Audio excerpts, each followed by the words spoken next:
एकटा राजा छला है, उनका दूटा रानी छलखिन हैं। एकटा के मानै छलखिन हैं, एकटा रानी के नहीं मानै छलखिन हैं।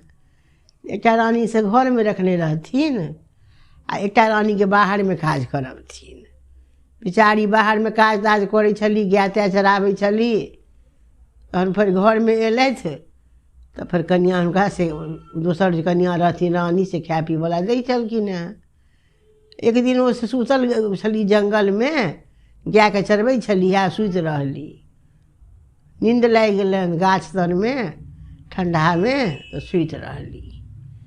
एकटा सुगा अयलै, हिनकर दाँत ऊँच रहनि, मुँह में दाँत बाहर, मुँह से बाहर नहीं होइ छै, से कतेक के बाहर रहै छै। मुँह से हुनका दाँत बाहर रहनि। सबटा दाँत के तोड़ि देलकनि, तोता निकालि कऽ आ फेर की फुरेलै बढ़िआँ बढ़िआँ दाँत ओ कतौ से फिट कऽ देलकनि हिनका दाँत। ई जखन उठली तऽ कहै छै मुँह दोसर रङ्गके लगलनि।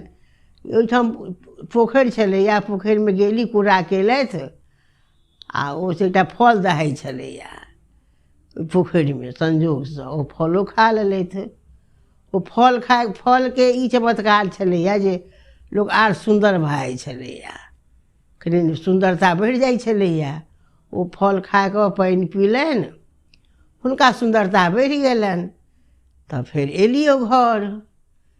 तऽ घर जखन एली तऽ राजा देखलखिन, कहलखिन जे एहन सुन्दर केना भऽ गेली है, दाँत केहन बढ़िआँ भऽ गेलनि हैं। हुनको आश्चर्य लगलै राजाके। तब फेर ई दोसर जे रानी रहथिन तिनका नहीं मानऽ लगलखिन, हुनके कनि रानी बना लेलखिन। कहलखिन जे ई तऽ बड़ सुन्दर छथि, से हिनके से रानी बनायब। पहिलका रानी के से कहलखिन हाँ अहीं आब काज धंधा करू, अभी केहन सुन्दर भऽ कऽ एली है, अहूँ सुन्दर भऽ कऽ आयब। तऽ इहो एक दिन गेली अपन गाय चराबऽ लए। वही जंगल में पुछलखिन हुनका जे अहाँ कोन जंगल में चललहुँ हैं, तऽ बतेलखिन जे फल्लाँ फल्लाँ ठाम कदमक गाछ छै, ओतऽ जाउ, ओतऽ अहाँ सुतब। सब बात हुनकासँ सीख लेलथि दोसर रानीसँ। ओही गाछ तरमे ओहो जाकऽ सुति रहली। संजोगसँ तोता अयलै फेरो सुगा, तऽ की केलकै तऽ हिनका दाँत कनि तोड़ि देलकनि। ओ सुतल देखलकनि तऽ दाँत तोड़ि कऽ, दाँत सबटा जखन तोड़ि देलकनि तऽ ई अपन जगले छली है। ई कहे बढ़िआँ कनि नीकसँ जा कहलखिन बढ़िआँ कनि नीकसँ कि तोता उड़ि गेलनि, आर जेहो दाँत रहनि सेहो बेचारीके टूटि गेलनि। आब तो देखै छै दाँत नहीं है। गेली ओ कहलखिन पोखरि जाउ, पोखरिमे भऽ सकैए जे दाँत भऽ जाए। पोखरिमे कूड़ा केलथि, पानि पीलथि।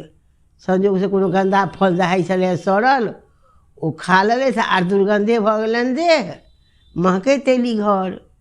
तहन से कहलखिन घरमे बैसली तऽ रानी कहलखिन ई की भेल है। कहलखिन जा से हम कहलियै कनि बढ़िआँ कनि नीकसँ, तऽ हमरा एहन कऽ देलक। तऽ राजा कहलखिन एहनो कतऽ भेलैए, बढ़िआँ कनि नीकके चक्करमे जे अहाँके केहन दाँते सब बिगाड़ि लेलहुँ। और ओहि दिनसँ ओ रानीके जंगल जाय पड़लनि आ ओ रानीके घरे रहऽ पड़लनि। बेसी लोभ देखेलखिन दाँत पर तऽ इएह भऽ गेलनि हाल। इएह सब बच्चाके खिस्सा सब छै, छोटका बच्चाके सुनबै छलियै हमसब। इएह कहानी छै बढ़िआँ कनि नीकसँ।